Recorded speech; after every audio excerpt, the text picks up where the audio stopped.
but it's pretty traumatic to have to retell your story over and over and over again.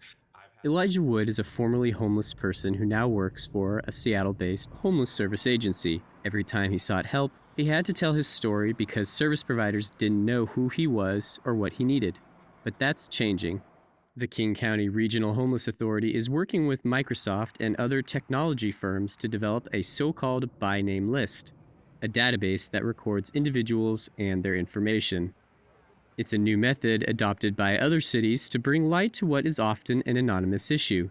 By using and analyzing data, proponents say, cities may better address homelessness. All of that information that somebody's having contact in those providers can be accessed in real time to have more of a continuum of care that leads to more effective outcomes.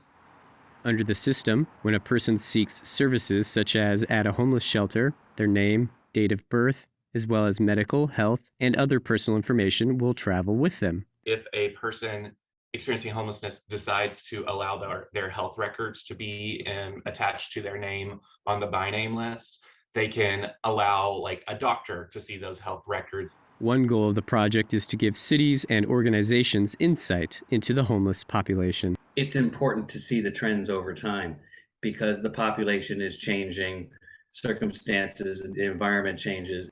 But even with data and insights, some communities don't have the money needed to address homelessness, he says. The fundamental problem is we don't have sufficient resources for the people who are on a by name list or any other list. In the coming months, people working on the by name list here say they will strive to build trust with homeless people as they collect their information.